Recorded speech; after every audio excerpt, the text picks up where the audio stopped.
Hey guys, Westy on the mic here. Hey guys, thanks for tuning into this video. Have a special treat today. I almost joined a part of Disc Golf Valley history, almost had an historic multiplayer round, but alas, um, some mistakes are made. Regardless, though, this is an electric layout, very very exciting, fun four-player card here too.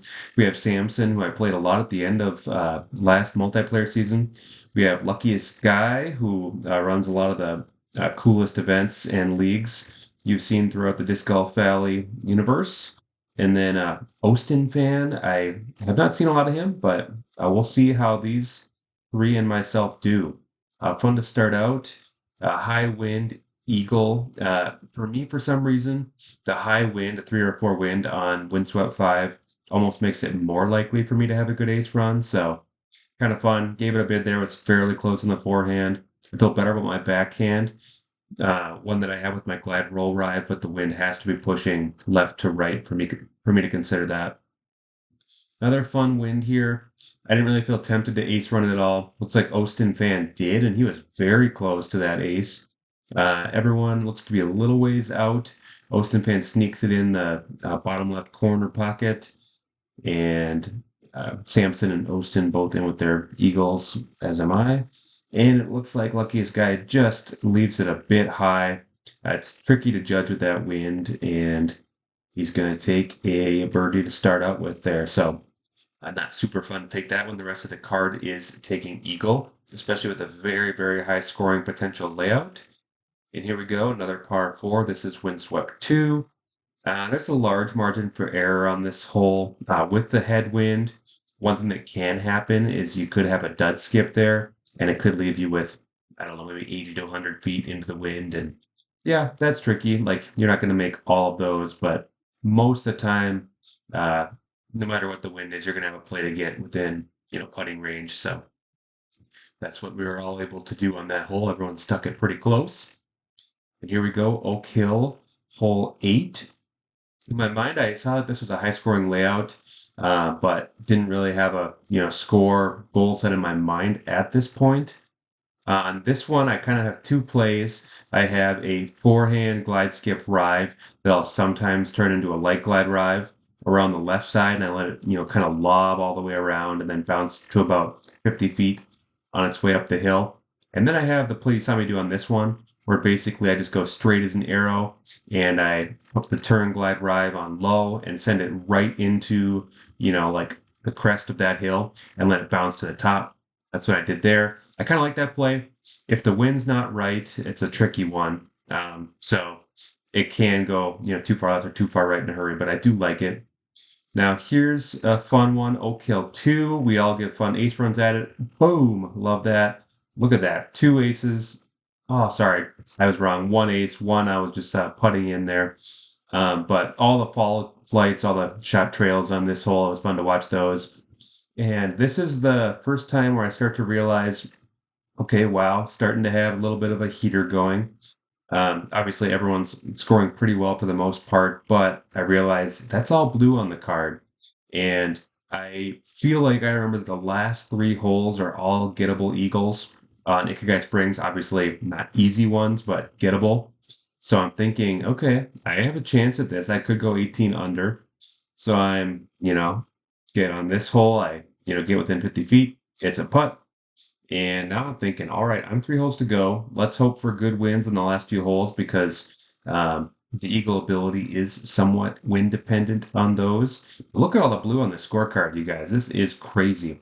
I'm at 12, and then each of these guys have missed a couple to combo to 10 under a piece. And I was just hoping some wind in this direction. One wind will do it for me. I probably would have gave it a shot in a headwind as well, but I wouldn't have had much of a chance to make it. I like to stay up on that ledge. I was very close to staying up on that ledge, but unfortunately I slipped down here. And this isn't too bad. It's not that much of an increase, 115 feet. I get my aim point set up, and I'm kind of aiming. This is like 135, 140, so 20 feet of elevation. And I snuck it right in there, feeling very, very good about that one. I'm like, okay, this is in reach. I have Ikigai Springs 8 and 3 left, and Those are both ones that I know I can get. At this point, I'm really not paying a ton of attention to my card mates. I know that they're shooting well, but I know that, my main goal is to try to reach for that 18 under. And look at that, 14 under through 7. Very, very fun scorecard. Yeah, I haven't had a round like this. This is one of my best multiplayer rounds I'm confident I can say ever at this point. And here I'm like, okay, what's the play? So accurate glide sapphire, low. I have the same aim point I do with most winds, but in this wind, I'm pretty worried it's going to go off to the left side of the island. So I aim over to the right, I leave it high, and in my mind, this wind and the height of the disc is just going to push it all the way over. And I was lucky to miss those branches and leaves. And wow, could not have asked for much better there. And here we go. I am, 86 feet out. The wind is high, and it's a tailwind, three tailwind, and there was, elevation change going down. So I just did not take enough off of that. That one hurt pretty bad. I was very, very bummed because that's a good look, kind of regardless of the wind on that hole. So yeah, that was a tough pill to swallow. And in this one, I could have done my normal play where I bounced it off the cliff there, but I'm like, three wind here. How am I not going to make it if I just lob it up and around? Well, I got a little more turn than I wanted, and I made a very silly mistake there. So I would like to think that if I hadn't missed on hole 8, I would have done my normal play off the rocks there. But regardless, I did not. And well, anyway, this is a pretty sweet recovery here. I feel pretty good about it. Obviously, got some fortunate ground play, but I was able to stick up nice and close, even though I was throwing from the drop zone. And that is one thing. Like, if you are in that drop zone, you're not out of it yet. You can still get up there for birdie. It just takes the right angle on that anhyzer, and you can have a shot.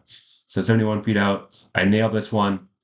I'm a little bit bummed. Not too often are you bummed with a 16 under par, but unfortunately, this is one of those moments and we'll see. I hadn't even really been paying attention to these guys' scores, but 14 under, 13 under, 11 under, they didn't all get the same luck I did. And it just, different rounds for everyone, but fun scores all around. Checking out these bags.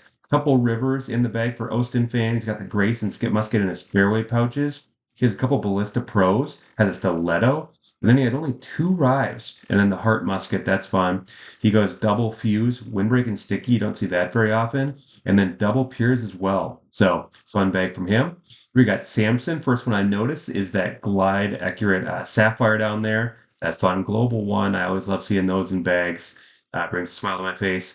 And then kind of a throwback bag here. He's got a Water Skip Explorer. Very interesting. A couple muskets. Very similar discs there.